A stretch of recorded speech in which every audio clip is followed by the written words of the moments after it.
तो hello student, welcome back to my channel Samrat academy. Student, मेरा नाम है आकाश और मैं आप लोगों को तैयारी करा रहा हूं 2023 बोर्ड एग्जाम की। ठीक है, जैसा कि मालूम है कि सबसे पहले हम लोग वो कवर करने वाले हैं प्रीवियस ईयर क्वेश्चन। ठीक है, 2022 में जो 2022 के बोर्ड एग्जाम हुआ है, इसमें जितने भी प्रीवियस ईयर पेपर हुए हैं, जैसे आप सबको मालूम है कि 7 कोड चलता है, 7 कोडों का अलग अलग पेपर होता है। ठीक है, तो आज मैं सोल्यूशन कराने वाला हूँ पेपर कोड 801 जो है AB है, उसका मैं फुल सोल्यूशन कराने वाला हूँ, वो भी हिंदी का। ठीक है, जैसा कि देख पा रहे हैं ये हिंदी का पेपर हमारे पास है 2022 बोर्ड एग्जाम का। ठीक है, और इसमें पूरा फुल हम लोग सोल्यूशन देखने वाले हैं अच्छे तरीके से। बहुत ही ज्यादा मार्क्स आपको इस वीडियो से तैयार हो जाएगा। ठीक है, इसी प्रकार के पैटर्न के आपके क्वेश्चन 2023 बोर्ड एग्जाम में पूछे जाएंगे।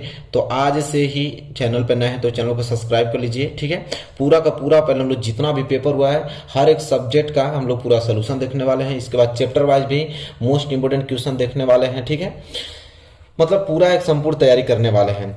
तो चलिए आज की वीडियो स्टार्ट करते हैं। सबसे पहले मैं आप लोगों को बता रहा हूं, जैसा कि पेपर देख रहे हैं और पहला प्रश्न करने की प्रयास करते हैं हम लोग। देखिए पहला प्रश्न क्या पूछा है, पूरा सोल्यूशन में लिखूंगा अच्छे तरीके से। पहला प्रश्न ये है और सेम इसी प्रकार के पैटर्न आप लोगों को 2023 में देखने को मिलेगा।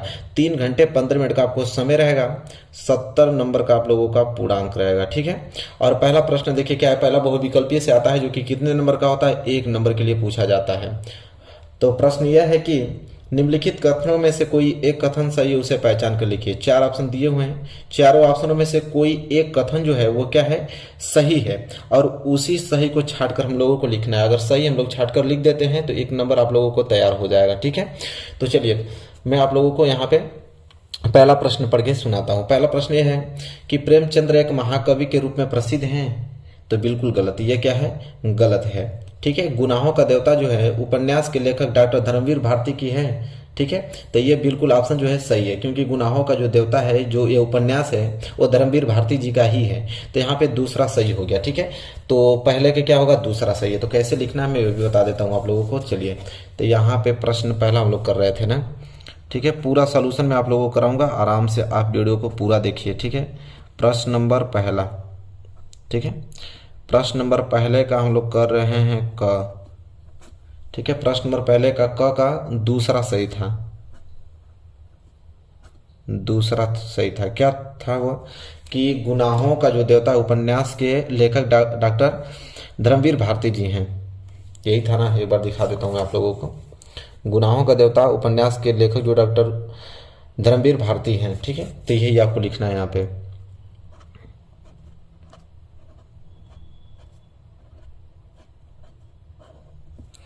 गुनाहों का देवता, सेम इसी प्रकार आप लोगों को बोर्ड एग्जाम में भी लिखना है, और मैं यहाँ पे तो सोल्यूशन भी करा रहा हूँ पूरा आप लोगों को। गुनाहों का देवता जो ये क्या है, उपन्यास है। गुनाहों का जो देवता है वो एक उपन्यास है। इनके जो लेखक हैं, उपन्यास के लेखक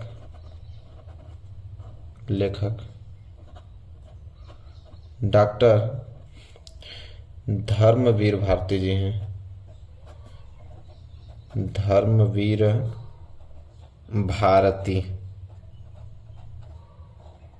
भारती हैं। ठीक है, यहाँ पे आप लोगों का पहला प्रश्न हो गया। ठीक है, गुनाहों का जो देवता है वो उपन्यास के लेखक डॉक्टर धर्मवीर भारती जी हैं।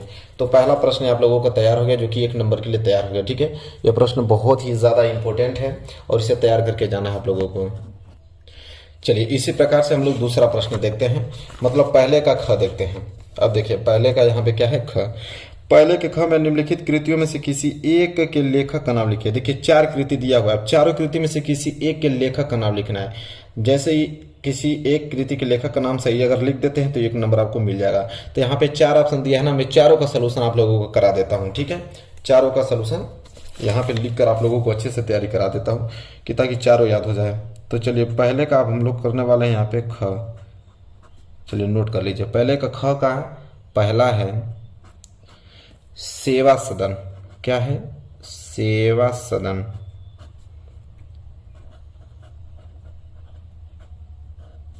चलिए मैं बता देता हूं कि जो सेवा सदन कृति है उनके लेखक जो हैं वो प्रेमचंद्र जी हैं।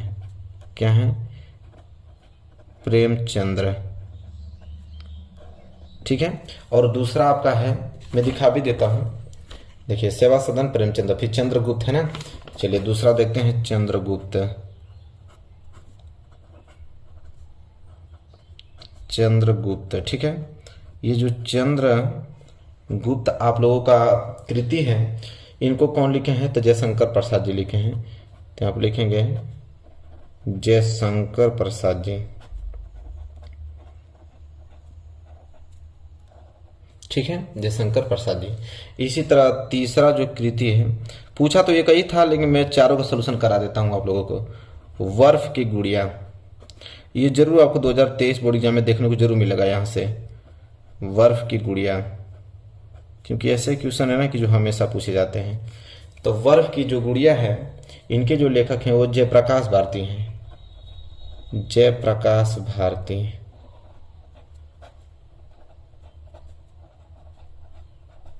जयप्रकाश भारती। ठीक है, चलिए दिख रहा है ना आप लोगों को अच्छे से। और चौथा जो लास्ट है वो था आपका अतीत के चलचित्र, बहुत ज्यादा मोस्ट इंपोर्टेंट है। अतीत के चलचित्र, ये उपन्यास है। अब इस उपन्यास के जो लेखक कौन है? तो महादेवी वर्मा। कौन है? महादेवी वर्मा है। ठीक है, मैं यहाँ लिख देता हूँ आप लोगों को, महादेवी वर्मा।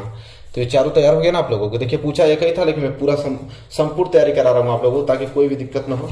90% मार्क्स आप लोगों का आए अच्छे से। अब पहले का ग है कि कलम का सिपाही में किस साहित्यकार का जीवन परिचय है। कह रहा है कि कलम का जो सिपाही में किस साहित्यकार का जीवन परिचय है, मतलब पहले का ग। तो चलिए मैं इसका उत्तर बताता हूँ, आप लिख देता हूँ पहले का ग। आप लोग भी नोट करते रहिए अच्छे से। पहले का ग कि कलम का सिपाही में प्रेमचंद्र का जीवन परिचय है। तो यहाँ पे पूरा लिखते हैं कि कलम का सिपाही, कलम के सिपाही में किनका जीवन परिचय है? तो प्रेमचंद्र का, प्रेमचंद्र का जीवन परिचय। नोट्स वगैरह तो अच्छे से बनाते रहिए, क्योंकि पूरा का पेपर का सलूशन कराने वाला हूं मैं। ठीक है, तो पूरा आज से ही नोट्स बनाना चालू कीजिए। पहले पूरा जितना पेपर हुआ है सबका सलूशन मैं करा दूंगा। तो यही था ना ग वाला। देखिए क्या था कि कलम का सिपाही में किस साहित्यकार का जीवन परिचय है। तो सिंपल है कि कलम का सिपाही में प्रेमचंद्र का जीवन परिचय है, बस इतना आपको लिखना है। ठीक है, चलिए इसके बाद घ वाला देखते हैं। घ क्या है इसमें कि किसी एक एकांकी लेखक का नाम लिखिए। मतलब कह रहा है किसी एक एकांकी लेखक का नाम लिखना है। तो चलिए मैं दिखाता हूं यहाँ पे। पहले यहाँ पे लिखते हैं, पहले का घ करने वाले हैं। हमसे क्या पूछा है यहाँ पे? किसी एक एकांकी लेखक का नाम। तो चलिए किसी एक एकांकी लेखक का नाम लिख देते हैं। तो मैं लिख देता हूँ डॉक्टर राम कुमार वर्मा जी का, ये नाम याद कर लीजिएगा। ठीक है, एकांकीकार के लेखक हैं डॉक्टर राम कुमार वर्मा। देखिए जो डॉक्टर राम कुमार वर्मा हैं एक प्रसिद्ध एकांकीकार हैं। ठीक है, तो पूरा लिख दीजिएगा इस तरह, डॉक्टर राम कुमार वर्मा एक प्रसिद्ध एकांकीकार हैं, एकांकीकार हैं, सिंपल। ठीक है, इस तरह पूरा फुल में लिखेंगे ना, पूरा फुल मार्क्स आपको अच्छे से मिलेगा। ठीक है, ये सभी प्रश्न एक एक नंबर के हैं। फिर पहले का ड़, आवारा मसीहा के जो रचनाकार कौन है? आवारा मसीहा के रचनाकार सबको मालूम है कि विष्णु प्रभाकर जी हैं। तो किस तरह लिखेंगे? तो पहले का ड़, प्रश्न में पढ़ ही दे रहा हूं, प्रश्न को आप नोट करते जाइएगा। ठीक है, तो आवारा मसीहा यहाँ पे इस तरह लिखेंगे उत्तर में कि आवारा मसीहा, आवारा मसीहा के जो रचनाकार हैं, आवारा मसीहा के रचनाकार कौन हैं? तो विष्णु प्रभाकर हैं, विष्णु प्रभाकर हैं। ठीक है, आराम से पढ़ते जाइए, कोई घबराना नहीं, क्योंकि पेपर 6-7 महीने बाद होने वाले हैं। तो पूरा संपूर्ण तैयारी कर लीजिए अभी से। कौन है? तो विष्णु प्रभाकर जी हैं। तो पहले का ड़ पूरा खत्म हो गया। अब हम दूसरे प्रश्न की तरफ बढ़ने वाले हैं। देखिए दूसरा का क। अब दूसरे का क क्या बोल रहा है यहाँ पे कि छायावाद की 2 प्रमुख विशेषताएं लिखना है, जो कि 2 नंबर आपको दिलाएगा। छायावाद की 2 प्रमुख विशेषताएं। तो चलिए देखते हैं, तो लिखेंगे दूसरे का क, छायावाद की दो प्रमुख विशेषता हमसे पूछा है, ठीक है। तो चलिए दो विशेषता में लिख देता हूं, आप लोग लिख के याद करिए। पहला जो है वह है वैयक्तिक अनुभूति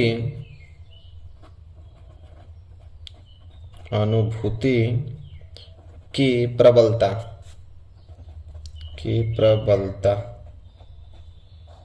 ठीक है। और दूसरा जो है उसे लिखिए रहस्य भावना,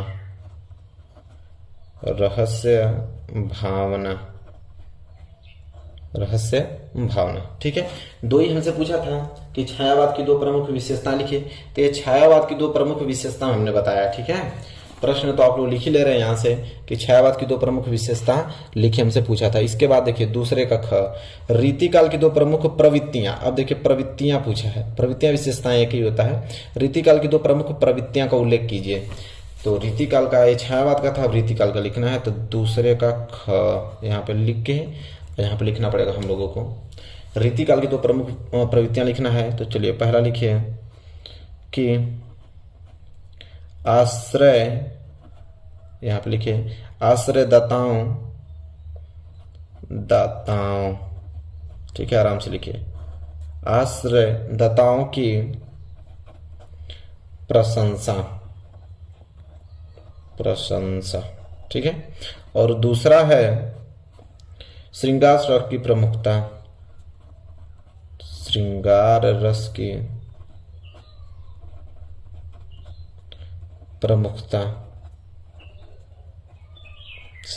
की प्रमुखता, हो गया। चलिए दूसरे का ख है। अब हम लोग देखने वाले हैं दूसरे का ग। किसी एक प्रगतिवादी, देखिए बहुत ज्यादा इंपॉर्टेंट है प्रगतिवादी, ये पूछा ही जाता है। किसी एक प्रगतिवादी कवि का नाम लिखना है जो कि 1 नंबर का है, क्योंकि एक ही लिखना है। किसी एक प्रगतिवादी कवि का नाम लिखना है, दूसरे का ग। तो चलिए दूसरे का ग लिखते हैं। किसी एक प्रगतिवादी कवि का नाम लिखना था, तो सिंपल नागार्जुन लिख लीजिए, नागार्जुन, ठीक है। आप लोगों को पूरा इस तरह लिखना है अच्छे तरीके से। किस प्रकार लिखेंगे कि प्रगतिवादी कवि का नाम जो है वो नागार्जुन है। आप लोग नागार्जुन भी लिख देंगे तो आपको नंबर मिल जाएगा, 1 नंबर, ठीक है। चलिए तो जैसा कि आप देख पा रहे हैं मेरे प्यारे विद्यार्थियों कि यहाँ से आपने 1 मार्क्स 2 2 2 4 1 5 6 7 8 1 9 और इधर का 1 10, मतलब 10 नंबर में आप लोगों को इस वीडियो से तैयार करा दिया, ठीक है। आगे की जो वीडियो कल आएगी वो यहाँ से आएगी, प्रश्न नंबर 30 से, क्योंकि यहाँ पे आपको गद्यांश से पूरा गद्यांश व्याख्या सब कुछ करने वाला हूँ।